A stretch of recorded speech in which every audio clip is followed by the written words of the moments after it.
On this episode of Paint Society, we're going to discuss what is the best type of color and paint to use on your car if you are a beginner. We'll go over proper gun selection as well as preparing your panels for paint. We'll learn tips and tricks along the way to spray that base coat nice and flat so that when you go to clear coat, it will lay down evenly. Tune in because this is going to be a good one.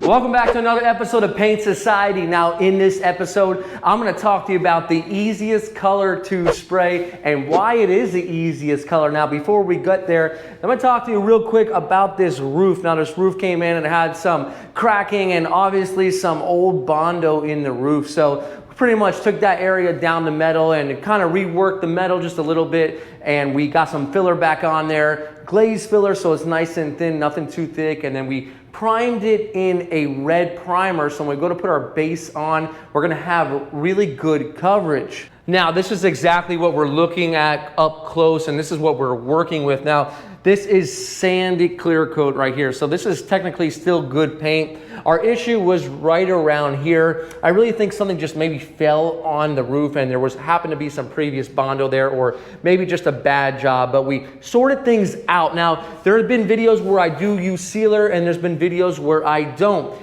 In this case, I did have my Color Build primer available to me when we were doing the body work. Now, I did actually epoxy primer everything first to protect the metal, and we used this as our second primer to not only work out the rest of the little waves here and there, but to just make sure that we're gonna have easier paint coverage. See, this is Milano Red, a very traditional Honda color, an older color that is beautiful and known very well amongst the Honda Acura community. Now, the easiest colors to spray are actually solid colors, not only red, but any color that is solid. Solid meaning not having any pearls or metallics, because sometimes, you know, those pearls are hard to lay out, but if you're gonna be doing the whole panel like we're gonna be doing here, because we have a very good color match, well, solid colors are gonna be easy for you to spray. Now, when it comes to blending solid colors, that can be a little bit tricky with those whites because you don't have those pearls and those metallics to hide your blend. But when it comes to full spray paint jobs, so if you're looking to paint your car and you're a beginner, well, maybe you want to go with a solid color instead, or a color that doesn't have that much metallic in it, so you can ensure that your paint job is going to come out much better than that of a metallic that might give you some streaks along the way. Let's go ahead and let's look at the paint and see how it's mixed up. And to mix that solid color, this is the mixing bank. Now, you'll find this at big body shops and body shops that do a lot of color matching. Now, some shops will actually just call in their paint to the local paint shop and they'll mix it up and give it to them. Well, when you have something like this, you have a lot of opportunity to change the variant and really mix colors on the spot if you need to match. So for this particular color, we have 5 toners and then we have our binder that kind of holds the paint together. So you might think, well, one of those colors is just the paint code, right? Well, that's not how paint works. So we'll have 2 different types of reds here, and we have a white and we have some black. And when that all mixes together, that will give me the exact shade that fits this color code. Now, there's 2 color codes. There's this one, and then there's a bluer color code. When we checked the color code deck, we found that this particular variant matches the best, which is what we call standard. Standard matches the best. And any other variant from that point would be something that's bluer, darker, lighter, coarser, depending on when the car was painted, the paint manufacturer, and pretty much what happens is the paint brand right here will test colors and they find those different colors, and that's when they create those variants based off looking at all the different types of, let's say, Honda Civics from 1990s or whatever the car might be. So let's mix this up and let's start putting the paint on the car. I will be using a 28 ounce cup. Now, the mix minimum on here is actually 24 ounces. Now, there's ways around that, but I am gonna be doing a lot more work on this vehicle, including painting the hood, the fenders, and the doors. But right now, we're gonna focus on the roof.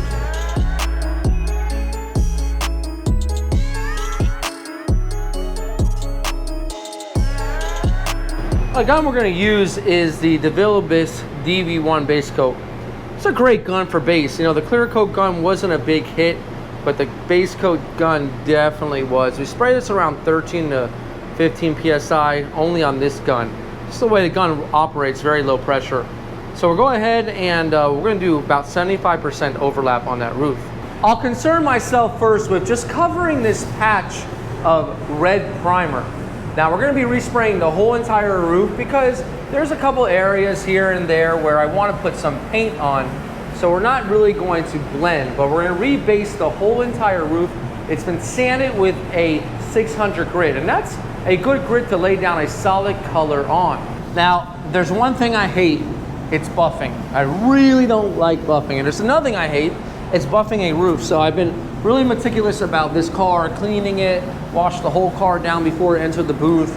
I mean, I do that with every car. Also, making sure when I did my pre-clean to really take a few times to go over it just to make sure that, you know, I can get the cleanest job. And well, I'm sure there's gonna be a dust nib here and there. Now, you will get a little bit of a cleaner job without using sealer, so that is one of the advantages of just putting your paint right over primer. And since we have a red primer already, we're gonna probably only have to put about 3 coats down and we should cover.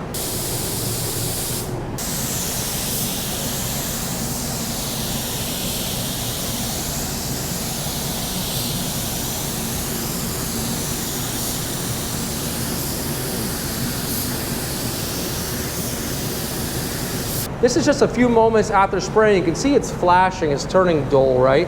And well, flashing is a term we use for all the solvents coming out of the paint. And that's everything that goes into the paint to make it sprayable through the paint gun. We'll allow this about 10 more minutes to flash and then we'll lay on our second coat. At this point, it's ready for the second coat of base coat. Now we'll extend our base just a little bit more now to our areas where we want to put some base. Now, the reason why I'm doing that is because at one point the roof was repainted and it had the moldings on there and it looks like they taped it up. So there's some faint black little molding discoloration here. So I just want to put full color so it's just nice and clean. If we had a questionable paint match, I don't know that I would do that, but we're ready for the second coat. It's been about 10 to 15 minutes and we're gonna lay it on still 75% overlap.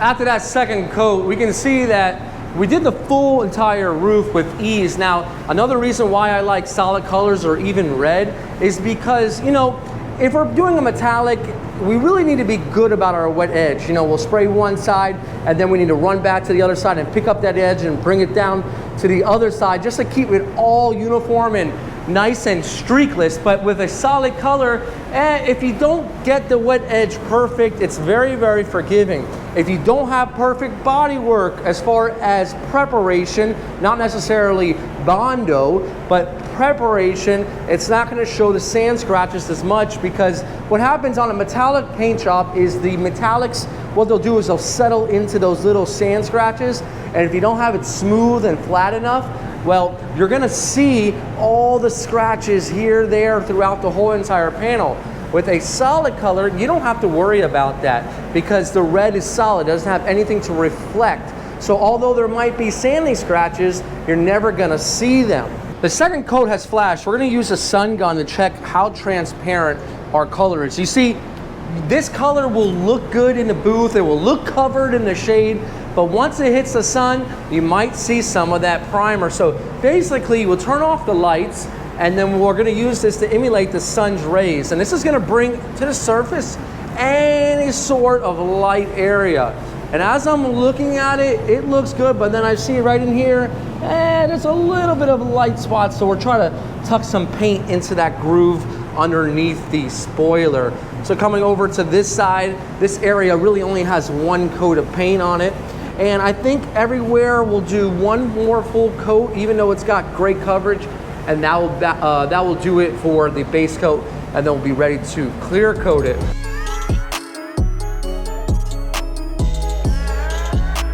For clear, we're going to be using our Motivated Painters Walcom 1.2 HTE clear paint gun. And this is gonna put it on really, really good. Now there's a few guns that you can get that'll do the same exact thing. Those would be the LPH 400, the Sagola 4600. These are the guns I keep in my cabinet. And I'll link these in the description as well. But as of now, I'm really liking the lightness of this paint gun, especially when we're going over a roof that's a little bit hard to reach. This is what it will look like once it's splashed off. You can see it's matte looking. And I haven't used a tack cloth since the beginning. I don't like to tack in between coats, especially on a solid, there's no need to. So right now, I'm just gonna go ahead and go over it, and I can feel it's pretty smooth. At this point, if I had any like boogers that were holding up the actual tack cloth or any dirt or debris, as I would call them, I would stop and I can nib it out, but I feel good about this. Now, it's a little bit rougher on the primered areas than it is on the smoother, clear and based areas, but that's just a part of it and it will be fine. It's not gonna be an issue. So we're gonna lay down 2 coats of our clear coat and it's going to look stunning. On the first coat, I'm not gonna go too crazy. I'm just gonna put it down. On the second coat is when we're really gonna get that beautiful high gloss shine.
But just finished laying down that second coat of clear and it looks really, really good. Now, in this video, we just really want to show you and tell you that, you know, if you're a beginner and you really want to concentrate on getting a decent color, stick with base coat, clear coat. You know, don't get into your single stage. That can be a little bit tough. You know, with the base, it dries within 10 minutes, so you can sand things down and fix things along the way. Once you spray that single stage, it's kind of tough to fix. You gotta wait till it's dry. So stick to those solid colors. If you want to venture into the metallic, well, make sure it's a metallic that's not a light metallic. Those are kind of the hardest colors to spray for a beginner, and while not having a paint booth as well. I hope you learned something. If you want to support the channel, head over to paintsocietystore.com and pick up some merch over there. Also, don't forget, on our Instagram, tech tips along the way each and every day. That's paint.society.